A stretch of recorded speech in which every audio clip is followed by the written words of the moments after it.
नमस्कार, मैं हूं आशुतोष और आप देख रहे हैं सत्य हिंदी पर हमारा विशेष कार्यक्रम श्रवण गर्ग की खरी खरी। हमारा वो कार्यक्रम जिसमें देश के जाने माने पत्रकार संपादक श्रवण गर्ग अपनी तीखी टिप्पणियां करते हैं मौजूदा राजनीतिक माहौल पर, और उनकी तीखी टिप्पणियों से ना तो सत्ता पक्ष बचता है और ना ही विपक्ष, और दोनों तिलमिला के रह जाते हैं। आज फिर बातचीत करेंगे उनसे, जानने की कोशिश करेंगे कि उनकी टिप्पणी क्या है। और इस वक्त जो सबसे गर्म मसला है, सबसे बड़ी खबर है, वो ये है कि दिल्ली के मुख्यमंत्री अरविंद केजरीवाल के पीए के ऊपर ये गंभीर आरोप लगाया है उन्हीं की पार्टी की सांसद स्वाति मालीवाल ने, जिन्होंने थोड़ी देर पहले ही मजिस्ट्रेट के सामने जाकर 164 का बयान दर्ज कराया है, और उनके खिलाफ, विभो कुमार के खिलाफ एफआईआर भी दर्ज हो गई है। अब बीच चुनाव के दौरान, जबकि अरविंद केजरीवाल को सुप्रीम कोर्ट से इंटरिम जमानत मिली थी और ये माना जा रहा था कि दरअसल ये पूरे चुनाव को कहीं ना कहीं प्रभावित करेगा, इस बीच इस घटनाक्रम के होने से एक झटका तो जरूर लगा है, क्योंकि बहस और विमर्श अब चुनाव से हटकर इस पर आ गई कि अरविंद केजरीवाल के पीए ने उनके ही घर में, यानी मुख्यमंत्री निवास में ही, अपनी ही पार्टी के सांसद को पीट दिया है। और स्वाति मालीवाल वो है जो दिल्ली महिला आयोग की अध्यक्ष थी और काफी खबरों में भी रही थी। श्रवण जी से जानने की कोशिश करेंगे। श्रवण जी, आपकी क्या राय है, क्या टिप्पणी है और कैसे आप इस घटनाक्रम को देखते हैं? श्रवण जी। देखिए, मैं इसको पूरी चीज को पॉलिटिकली देख रहा हूँ। मैं इसके क्रिमिनल एस्पेक्ट में नहीं जा रहा हूँ। जैसा कि आज उनका कोर्ट में बयान भी हुआ, उनकी एफआईआर भी सर्कुलेट हो रही है। कपिल मिश्रा जी ने अपने ट्विटर हैंडल से उसको जारी किया है। ये मामला एक बहुत बड़े पॉलिटिकल उसमें पहुंच गया है और इसके कई कॉन्सिक्वेंसेस अब नजर आ रहे हैं, जो कि लॉन्ग टर्म मतलब उसके परिणाम हो सकते हैं, देश की राजनीति पर हो सकते हैं, कई लोगों पर हो सकते हैं जी। ये चौथे चरण का जब मतदान हो रहा था, अगर आप याद करें तो उस दिन 13 मई को हुआ ये किस्सा पूरा। जी। अगर उस दिन हो जाता ये पूरा एक्सपोज 13 मई के दिन, चौथे चरण के दिन ही, मतलब सुबह ही हो जाता, क्योंकि घटना सुबह की है, तो 96 सीटें दाव पर थी उस दिन। और ये एक बड़ी घटना के रूप में वो पूरे के पूरे चुनाव को प्रभावित कर सकता था, क्योंकि वो ये भी कह सकते हैं कि बीजेपी चूक गई उस पूरे इशू पर, या स्वाति मालीवाल चली आई पुलिस स्टेशन से, और फिर वो जो पुलिस कमिश्नर का जो वीडियो जारी हुआ कि वो आई थी, वो बिना रिकॉर्ड कुछ स्टेटमेंट दर्ज कराए चली गई हैं वगैरह वगैरह, उसी में पूरा दिन निकल गया। अब 163 सीटें बची हैं और उन 163 सीटों में जो इम्पोर्टेंट चीजें हैं कि 13 सीटें पंजाब की, 7 दिल्ली की, 20 और 10 हरियाणा की, 30 और 1 चंडीगढ़ की। ये तो है ही। अगर आप हिमाचल की गिनना चाहें तो हिमाचल की भी गिन सकते हैं, 4 सीटें। ये एक तो इसका पॉलिटिकल जो इम्प्लीकेशन है वो जबरदस्त है, जो मुझे लगता है, क्योंकि निर्मला सीतारमन ने जो जिस तरह का बयान दिया है आज, और बीजेपी ने इसको एक बड़े उस पर उठा लिया है पूरे मामले को। मैं इसको 3-4 एंगल से देखना चाहता हूँ। मतलब मैं उस घटना में नहीं जाना चाहता कि उनके साथ किस तरह की मारपीट की गई, किस तरह से क्रिमिनल असॉल्ट किया गया। वो चीखती रही, चिल्लाती रही। मैं इसमें 2-3 चीजें दूसरी देखना चाहता हूँ जी।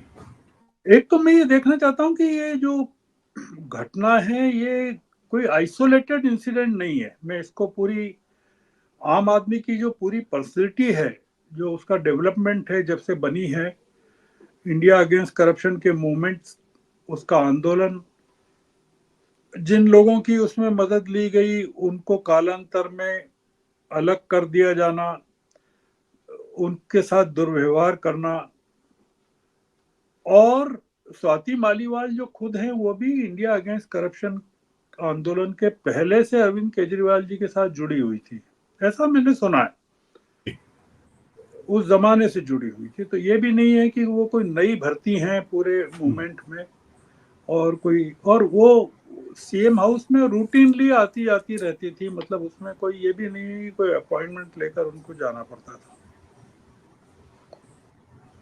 दूसरा ये कि फरवरी 2018 में एक घटना हुई थी, वो भी मुख्यमंत्री निवास पर ही हुई थी। वो भी देर रात एक जो मीटिंग थी जिसमें तब के चीफ सेक्रेटरी जो दिल्ली के थे अंशु प्रकाश, उन्होंने ये आरोप लगाया था कि पूर्व नियोजित योजना के अनुसार उन पर कुछ आम आदमी पार्टी के एमएलए ने प्रायोजित पूर्व नियोजित रूप से हमला किया, आक्रमण किया, फिजिकली उन पर असॉल्ट किया। उस समय 12 एमएलए के खिलाफ एफआईआर दर्ज हुई थी, अगर उसको गौर करें जी। और राजनाथ सिंह उस समय होम मिनिस्टर थे, और उन्होंने काफी उस पर बहुत तीखी टिप्पणी भी की थी उस घटना पर। उस समय आरोप ये लगाया गया था कि ये बीजेपी प्रेरित आरोप है, मतलब ऐसा कुछ हुआ नहीं है, बहुत ही उठ पटांग आरोप है और इसमें कोई दम नहीं है। ये घटना ऐसी है कि इसमें ये आरोप नहीं लग सकता कि बीजेपी ने किया होगा या किसी विपक्ष ने किया होगा या कोई, मतलब स्वाति मालीवाल को भेजा गया होगा कि आप जाइए और पिट कर आइए, मतलब इस तरह की घटना हुई होगी। इसमें पूरा मामला ये हो गया है, घटना पर आश्चर्य नहीं है, मतलब आम आदमी पार्टी के कैरेक्टर को लेकर इस तरह की घटना पर आश्चर्य नहीं है। आश्चर्य यह है कि उसका टाइमिंग गलत हो गया और सीएम के पॉलिटिकल कैरियर के हिसाब से दुर्भाग्यपूर्ण मान सकते हैं, क्योंकि वो अंतरिम जमानत पर हैं और उनको वापस तिहाड़ में जाना है लौटकर। तो ऐसे में ये घटना एक उनके पॉलिटिकल कैरियर के हिसाब से, और दूसरा जो स्थान है वो गलत हो गया, मतलब वो अगर उनका निवास स्थान नहीं होता और कार्यालय होता तो भी बात अलग हो जाती, पर चूंकि वो सुप्रीम कोर्ट का बंधन था कि वो कार्यालय नहीं जा सकते और सीएम के तौर पर एक्ट नहीं कर सकते, तो इस कारण से पूरा का पूरा सीन जो है वो चेंज हो गया। अब इसमें हुआ ये कि जो लोग उस समय सीएम निवास पर थे जी, वो लोग भी घटना के दायरे में आ गए, जिसमें कि केजरीवाल भी शामिल हो गए हैं, अगर ऐसा होता है तो। अब इसमें जो एक आपने भी कहा, अपनी भूमिका में भी कहा, और वो ये है कि उस महिला के या स्वाति मालीवाल के जो क्रेडेंशियल्स हैं वो काफी ध्यान देने योग्य हैं, कि वो एक प्रतिष्ठित महिला हैं, दिल्ली महिला आयोग की अध्यक्ष रही हैं, और महिला आयोग का तो जो मैंडेट रहता है वो ये रहता है कि वो महिला उत्पीड़न के खिलाफ कॉग्निजेंस लेती है शिकायतों पर, और वो खुद ही शिकार हुई उसका उत्पीड़न का, और उनकी ख्याति रही है कि वो इस तरह के मामलों में आधी आधी रात को भी दौड़ती रही हैं, और उनकी नियुक्ति भी इसी सरकार ने की थी, आम आदमी पार्टी सरकार ने, और उन्हीं के प्रमुख के घर पे ये पूरी की पूरी घटना हो गई। तो ये बड़ा एक, और राज्यसभा की सदस्य हैं ये, तो ये भी राज्यसभा के सदस्य भी उन्होंने ही बनाया है जी। और जो एफआईआर जिसमें आरोप है वो जो सर्कुलेट हो रही है उसको अगर आप पढ़ें वो तो बहुत ही भयानक है, कि वो जो कहा गया मैंने उसको तो अपन अभी यहाँ जिक्र भी नहीं कर सकते कि किस तरह से हमला किया गया उन पर। इसमें क्या जो मैंने जो बात शुरू की थी कि मैं इसको पॉलिटिकली डील करना चाहता हूँ, वो ये कि सीएम की जो चुप्पी है पूरे मामले में केजरीवाल की, जो हमने देखा लखनऊ एयरपोर्ट पर जो हुआ पूरा का पूरा ड्रामा, कि मतलब पत्रकारों ने उनसे पूछा सवाल, वो चुप हो गए। फिर आज अखिलेश से पूछा तो अखिलेश कहते हैं कि और भी इम्पोर्टेंट इश्यूज हैं। फिर संजय सिंह वॉलंटियर करते हैं जवाब देने के लिए, और वो फिर मणिपुर का ले आते हैं कि देखिए मणिपुर में क्या हुआ था। और यही संजय सिंह अभी 2 दिन पहले उन्होंने इस पूरी घटना पर बहुत जबरदस्त तरह से प्रतिक्रिया व्यक्त की थी कि जो हुआ बहुत गलत हुआ। उन्होंने नामजद कहा था कि किस आदमी ने किया, कैसे किया, और वो इस चीज को लिपापोती कर रहे हैं। अब जो मुद्दा ये है कि इस पर जो इंडिया गठबंधन की जो पूरी सांसें हैं इस समय, वो इन चुनावों पर केंद्रित है। और जैसा मैंने कहा कि अब 163 सीटें बची हैं कुल मिलाकर, काफी 380 के करीब सीटें हो गई हैं। अगर पहले हो जाता ये किस्सा तो पता नहीं क्या होता। तो इसमें अब ये पूरे घटनाक्रम में मैं 2-3 सवाल में खड़े कर रहा हूँ बात को रेपअप करते हुए कि ये पंजाब, हरियाणा, दिल्ली, चंडीगढ़ के जो मतदाता हैं छठे और सातवें चरण में जो मतदान है 25 मई को और 1 जून को, उसमें कैसे रिएक्ट करेंगे। मतलब वो 25 मई को और 1 जून को जो मतदान है 57 और 57 सीटों का, उसमें कैसे रिएक्ट करेंगे। मतलब जो लास्ट के 2 फेजेस हैं, क्या ये मतलब इसको एक ये भी टेस्ट केस भी मान सकते हैं कि इसका कोई असर नहीं पड़ेगा आम आदमी पार्टी के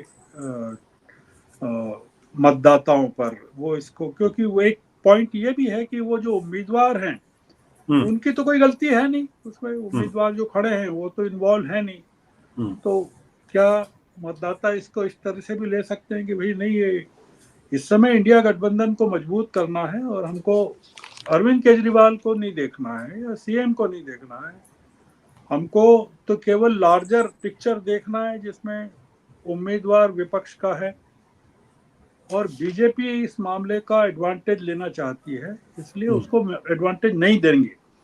क्योंकि बीजेपी का खुद का जो रिकॉर्ड है इस तरह के मामलों में, महिला उत्पीड़न के मामलों में, कोई बहुत क्लीन नहीं है। मतलब इतने किस्से हैं जो हाथरस से लगा के मणिपुर तक पूरा संसार फैला हुआ है, इसमें महिलाओं का उत्पीड़न। और वो जो रेसलर महोदय हैं जिनको टिकट दिलाया गया खेल खिलाड़ियों को लेकर, ये हमको अभी देखना पड़ेगा 4 जून तक जब रिजल्ट आता है। सबसे बड़ा सवाल जो इसमें निकल के आता है वो ये कि दोषी व्यक्ति के खिलाफ कार्रवाई क्यों नहीं की गई। क्या वो व्यक्ति इतना पावरफुल है सीएम हाउस में कि वो घटना के बाद लखनऊ एयरपोर्ट पर ट्रेवल भी कर सकता है और कैमरे में भी नजर में आ सकता है। तो क्या सीएम किसी कारण से डरते हैं उसके खिलाफ कार्रवाई करने से? कि अगर उसके खिलाफ कार्रवाई करते तो कोई बहुत बड़ी चीजें और हो सकती थी। और अंत में मैं केवल 2 सवाल खड़े करना चाहता हूँ जी। वो ये कि क्या प्रियंका गांधी ने पूरे मामले पर बहुत ज्यादा टिप्पणी नहीं की है। उन्होंने केवल ये कहा है कि वो महिलाओं के मामले में साथ रहती हैं, पर ये इस मामले को उन्होंने आम आदमी पार्टी पर छोड़ दिया कार्रवाई के लिए। मैं और देश अब ये देखना चाहता है कि अखिलेश ने तो उनके साथ केजरीवाल जी के साथ मंच साझा किया, प्रेस कॉन्फ्रेंस में भी किया। सुनते हैं कि पहले खड़गे साहब भी उस प्रेस कॉन्फ्रेंस में शामिल होने वाले थे। देखने की बात यह है कि क्या राहुल गांधी कोई ऐसी प्रेस कॉन्फ्रेंस में या ऐसे किसी समारोह में 1 जून के पहले अरविंद केजरीवाल जी के साथ मंच साझा करेंगे, और इस तरह का कोई सवाल खड़ा होता है तो क्या उसका जवाब देंगे। क्योंकि ये जो संकट है वर्तमान में 1 जून तक के लिए कम से कम, वो इंडिया अलायंस के लिए बहुत बड़ा संकट हो गया है और वो छठे और सातवें चरण की सीटों के लिए जो इनकी है उसके लिए भी, और पांचवें चरण की जो सीटें हैं उस पर भी काफी सीटें हैं, 49 सीटें हैं पांचवें चरण की, उनमें ये क्या प्रभाव डाल सकता है और इसको काउंटर कैसे करते हैं जो इंडिया अलायंस के लोग हैं पूरे के पूरे मामले को, और उसमें उसको काउंटर करने में अरविंद केजरीवाल कितनी मदद करते हैं इंडिया गठबंधन की, ये देखने की बात है जी। Thank you sir, thank you, thank you.